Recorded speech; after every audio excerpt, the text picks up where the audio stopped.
ओम जे अप्यन्य देवता भगता जजन्ते श्रद्धयान्वितः ते अपि मामेव कौन्तेय जजन्त्य विधिपूर्वकम्।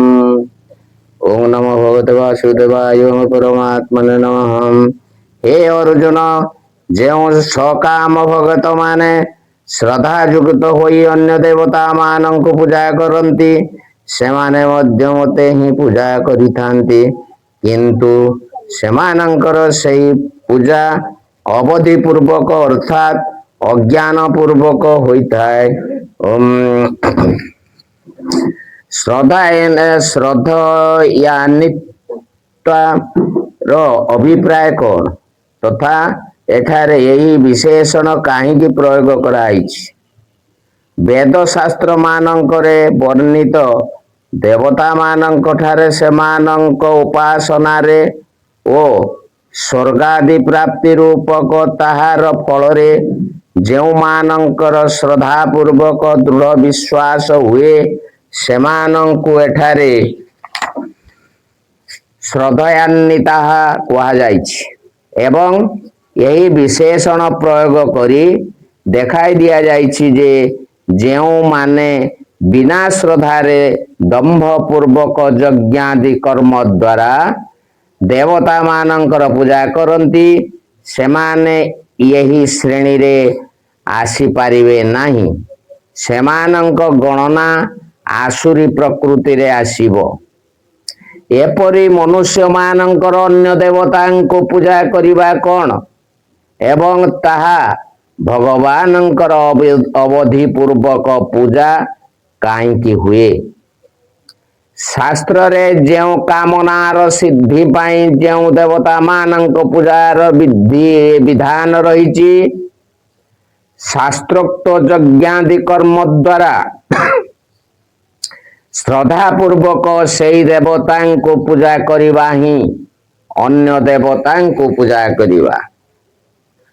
ସମସ୍ତ ଦେବତା ମଧ୍ୟ ଭଗବାନଙ୍କର ହିଁ ଅଙ୍ଗଭୂତ ଏବଂ ଭଗବାନ ହିଁ ସମସ୍ତଙ୍କର ସ୍ୱାମୀ ଏବଂ ବସ୍ତୁତଃ ଭଗବାନ ହିଁ ସେମାନଙ୍କ ରୂପରେ ପ୍ରକଟ ହୋଇଛନ୍ତି।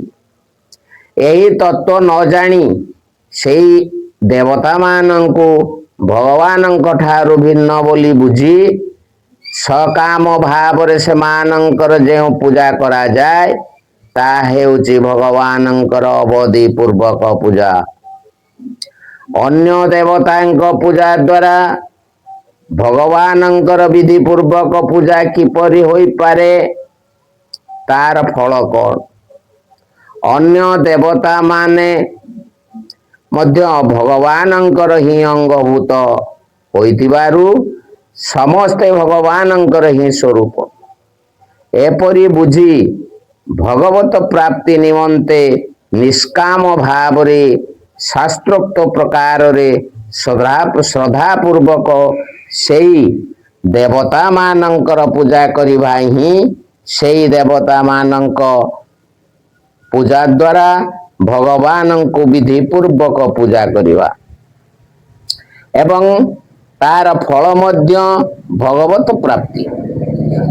ରାଜା ରନ୍ତିଦେବ ଅତିଥି ଏବଂ ଅଭ୍ୟାଗତ ମାନଙ୍କୁ ଭଗବାନଙ୍କର ସ୍ୱରୂପ ମନେକରି ସ୍ୱୟଂ କ୍ଷୁଧାତୃଷା ସହି ଅନ୍ନଦାନ ଦ୍ୱାରା ନିଷ୍କାମ ଭାବରେ ଭଗବାନଙ୍କୁ ପୂଜା କରିଥିଲେ। ତାର ଫଳସ୍ୱରୂପ ତାଙ୍କୁ ଭଗବତ ପ୍ରାପ୍ତି ହୋଇଥିଲା। ଠିକ ଏହିପରି ଯେ କୌଣସି ମନୁଷ୍ୟ ଯଦି ଦେବତା, ଗୁରୁ, ବ୍ରାହ୍ମଣ, ମାତା ପିତା, ଅତିଥି, ଅଭ୍ୟାଗତ ଆଦି ସକଳ ପ୍ରାଣୀଙ୍କୁ ଭଗବାନଙ୍କର ସ୍ୱରୂପ ବୋଲି ବୁଝି ଭଗବାନଙ୍କର ପ୍ରସନ୍ନତା ପାଇଁ ତାଙ୍କରି ଆଜ୍ଞା ଅନୁସାରେ ସେମାନଙ୍କର ସେବା ଆଦି କାର୍ଯ୍ୟ କରନ୍ତି ତେବେ ତାଙ୍କର ସେହି ସେବା ବିଧି ପୂର୍ବକ ଭଗବାନଙ୍କର ସେବା ହୁଏ ଏବଂ ତାର ଫଳ ସ୍ୱରୂପ ତାଙ୍କୁ ଭଗବାନ ପ୍ରାପ୍ତି ହୁଅନ୍ତି। ଏହି ତତ୍ତ୍ୱ ନ ବୁଝି ସକାମ ବୁଦ୍ଧିରେ ଶ୍ରଦ୍ଧା ଓ ପ୍ରେମ ପୂର୍ବକ ଅନ୍ୟ ଦେବତା ମାନଙ୍କର ଯେଉଁ ଯଥା ଯୋଗ୍ୟ ସେବା ପୂଜା ଆଦି କରାଯାଏ, ସେହି ସେବା ପୂଜା ମଧ୍ୟ ଭଗବାନଙ୍କର ସେବା ପୂଜା ହୋଇଥାଏ। କାରଣ ଭଗବାନ ହିଁ ସବୁ ଯଜ୍ଞର ଭୋକ୍ତା, ସମସ୍ତଙ୍କର ମହେଶ୍ୱର ଏବଂ ଭଗବାନ ହିଁ ସର୍ବରୂପ। ତଥାପି ଭାବର ନ୍ୟୁନତା ଯୋଗୁଁ ତାହାକୁ ଭଗବାନଙ୍କର ବିଧିପୂର୍ବକ ସେବା ବୋଲି ଗ୍ରହଣ କରାଯାଏ ନାହିଁ। ତେଣୁ ତାର ଫଳ ଭଗବତ ପ୍ରାପ୍ତି ନ ହୋଇ ସ୍ୱର୍ଗ ପ୍ରାପ୍ତି ହିଁ ହୁଏ। ଭଗବତ ସ୍ୱରୂପର ଅନଭିଜ୍ଞତା ହେତୁ ଫଳରେ ଏତେ ବଡ଼ ପ୍ରଭେଦ ଆସିଯାଏ। ଅନ୍ୟ ଦେବତା ମାନଙ୍କୁ ପୂଜା କରୁଥିବା ଲୋକେ ଯେଉଁ ପୂଜା କରନ୍ତି, ତାହା ଭଗବାନଙ୍କର ବିଧିପୂର୍ବକ ପୂଜା ନୁହେଁ ବୋଲି କହିବା ପରେ ସେପରି ପୂଜା କରୁଥିବା ମନୁଷ୍ୟମାନେ ଭଗବତ ପ୍ରାପ୍ତି ରୂପକ ଫଳରୁ କାହିଁକି ବଞ୍ଚିତ ହୁଅନ୍ତି? ବର୍ତ୍ତମାନ ଭଗବାନ ତାହା ସ୍ପଷ୍ଟ ରୂପେ ନିରୂପଣ କରିଛନ୍ତି। ଓಂ ନମୋ ଭଗବତେ ବାସୁଦେବାୟ। ଓಂ ପରମାତ୍ମନେ ନମଃ। ଅହଂ ହି ଯଜ୍ଞ ଯଜ୍ଞା ଅହଂ ହି ସର୍ବଯଜ୍ଞାନାଂ ଭୋକ୍ତା ଚ ପ୍ରଭୁରେବ ଚ ନ ତୁ ମାମଭିଜାନନ୍ତି ତତ୍ତ୍ୱେନାତଶ୍ଚ୍ୟବନ୍ତି ତେ। ଓಂ ନମୋ ଭଗବତେ ବାସୁଦେବାୟ। ଓಂ ପରମାତ୍ମନେ ନମଃ।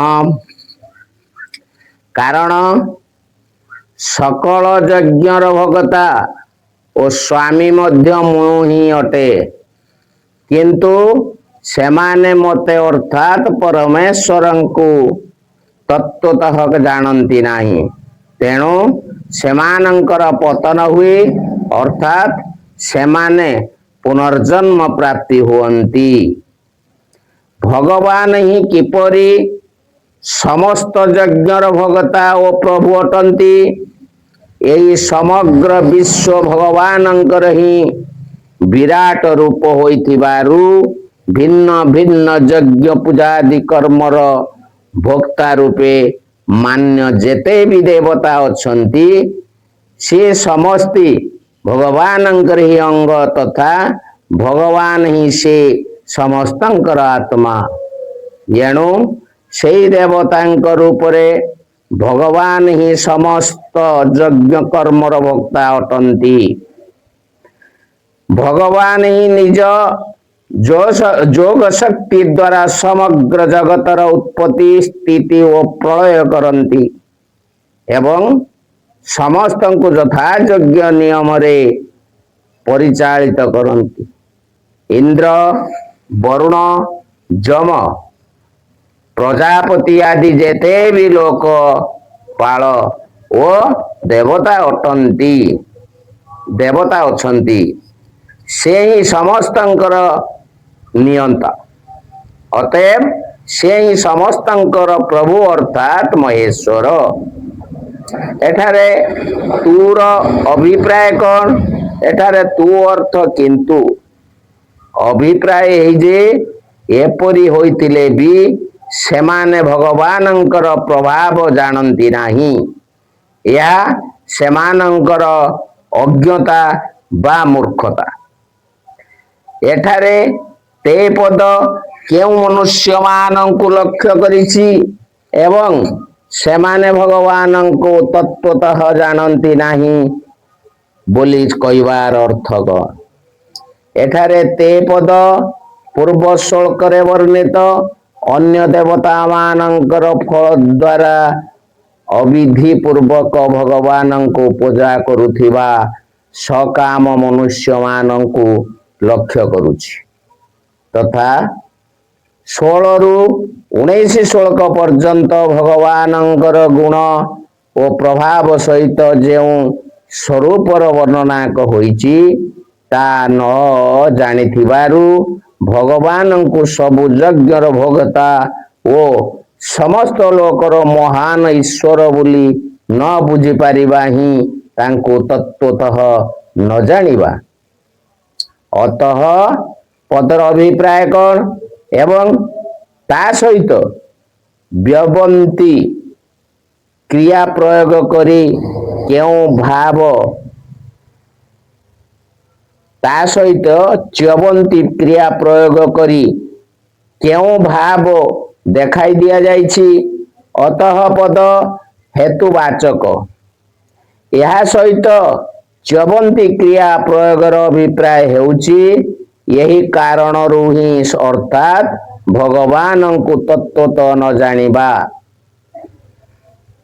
ନ ଜାଣିବା କାରଣରୁ ହିଁ ସେହି ମନୁଷ୍ୟମାନେ ଭଗବତ ପ୍ରାପ୍ତି ରୂପକ ଅତ୍ୟନ୍ତ ଉତ୍ତମ ଫଳରୁ ବଞ୍ଚିତ ରହି ସ୍ୱର୍ଗ ପ୍ରାପ୍ତି ରୂପକ ଅଳ୍ପ ଫଳର ଭାଗୀ ହୁଅନ୍ତି ଏବଂ ଜନ୍ମ ମୃତ୍ୟୁ ଚକ୍ରରେ ଘୂରି ବୁଲିଥାନ୍ତି।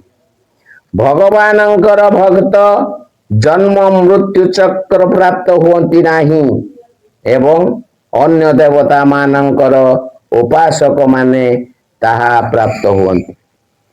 ଏହାର କାରଣ କ'ଣ? ଏହି ଜିଜ୍ଞାସା ଉପରେ ଭଗବାନ ଉପାସ୍ୟର ସ୍ୱରୂପ ଓ ଉପାସକର ଭାବ ଅନୁସାରେ ଉପାସନାର ଫଳରେ ପ୍ରଭେଦ ଘଟେ ବୋଲି କହିଛନ୍ତି। ଓଂ ନମଃ